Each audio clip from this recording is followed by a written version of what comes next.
চলো আজকে তোমাদের সঙ্গে শেয়ার করি ছেলের স্কুলে যাওয়ার টাইমটাতে আমার কীভাবে তাড়াহুড়ো করে করতে হয় কাজটা। এদিকে ছেলেকে খাইয়ে দিয়ে স্নান করিয়ে দিয়েছি, ড্রেস পরানো হয়ে গেছে। আর ছেলে কী করেছে, আগের দিনকে স্কুল থেকে চেনটা কীভাবে টান দিয়েছে, স্কুলের ব্যাগের চেনটা পুরো মানে কেটে গেছে। তাই ওর বাবা এখন দেখছে ঠিক করা যায় কি, কারণ বাবাকে আমি বলতে ভুলে গেছিলাম, কারণ ওখানে তোমার বই খাতাগুলো থাকে, পড়ে টরে যায় কি না। তাই ওর বাবা এখন ওটা ঠিক করছে।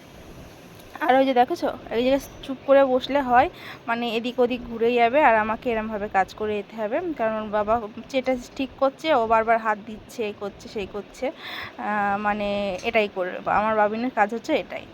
তা এই যে বাবিনের জুতোটা পরিয়ে দিচ্ছি। হ্যাঁ, এই আর একটা কাজও করে আমার বাবিনের, এই গুণটা বেশ ভালো আছে, প্রায় দিন স্কুলে জুতো খুলে রেখে দেবে। স্কুলে যাই যে কী করে ও জানে আর ভগবান জানে, মনে হয় মাঠে খেলতে যায়, জুতো খুলে বেরোবে এক একদিন। হ্যাঁ, এরকম করবে।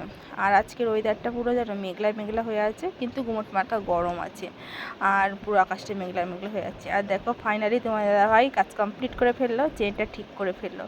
বেশি টুকটাক কাজগুলো বেশ ভালোই করতে পারে, ওর জন্য দেখো ঠিকঠাক করে দিল ব্যাগটারে। আর আমি বাবিনের জুতো পরাচ্ছি। আর এই জুতো পরাতে গেলে আমার অনেকটা টাইম লেগে যায়, কারণ বাবিন পাই ঠিক করবে না। ওকে যত বলো পাটা একটু সামনের দিকে দাও, আর ও দিতেই চাইবে না। মানে ও বসে থাকবে, আমাকে মানে ভালো করে পরিয়ে দিতে হবে। আর ওইদিকে দেখো তোমার দাদা হয় ব্যাগটা নিয়ে নিচে নেমে গেল, যেহেতু গাড়ি আছে আমার শাশুড়ি মায়ের ঘরে, গাড়িটা বার করবে। মার ঘরে গাড়িটা রেখে দেয়, কারণ ওপরে তো আর গাড়ি তোলা যায় না, ওর জন্য মার ঘরেই থাকে গাড়ি।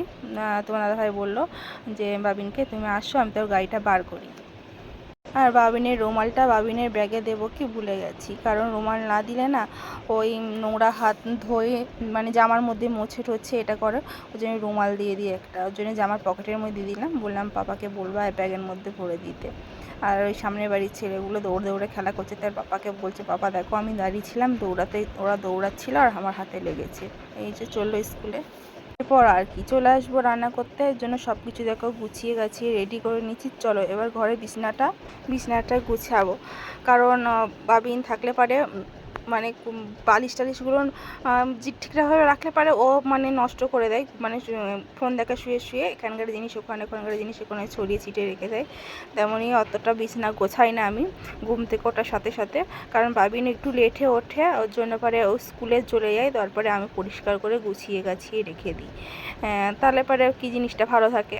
আবার বাবিন তো স্কুল থেকে চলে এসে আবার যাতায়াত করবে, কিন্তু করলে তো করার কিছু নেই, সব বাড়িতে ছোটো ছোটো বেবিরা থাকলে এই কাজগুলো করতে হয়, দিনে 3-4 বার করে বিছনাটা ঝাড়তে হয়। তেমনই দেখো বাবিনকে পাঠিয়ে দিয়ে আমি চলে এসেছি, বিছনাটা তুলে নিয়ে গুছিয়ে ঝাড়টা দিয়ে নেবো। আর এই যে আমার বাবিন বালিশ ছাড়া একদমই ঘুমাতে পারে না, আর বালিশগুলোর অবস্থাগুলো দেখেছো কী করেছে, মানে ও বালিশগুলোকে পুরো চেপে ধরে ঘুমাবে, নাহলে ও বালিশ ছাড়া বালিশ ছাড়া একটু ঘুমাতে পারে না। আর জন্য পারে বাবিনের জন্য দুটো বালিশ দুটো তো রাখতেই হয়। আর ঘরটাও ঝাড় দিয়ে নিচ্ছি, কারণ বিছানার ঘর যে মোছা ঝাড় দেওয়া সবই আছে, কিন্তু খাট ঝাড়লে পারেও খাটের মধ্যে থেকে অনেক নোংরা বেরোলো। ভাবলাম ঘরটাও ঝাড় দিয়ে নিই, তা একেবারে সব পরিষ্কার করে তারপরে আমি রান্নার দিকে যাবো, যেহেতু সব কিছু আমার গোছানো গাছানো আছে। আর দেখেছো আমার গাছটাই ছাদেও ওই দেখো বালতিতে, আর একে তোমার ছেলেকে ফুটে আছে দেখো দিয়ে চলেও এসছে, এখন প্রায় 11টা 20 মতন বাজে, আর ও খাচ্ছে কলা নিয়ে এসছে, কলা দিয়ে রুটি খাচ্ছে।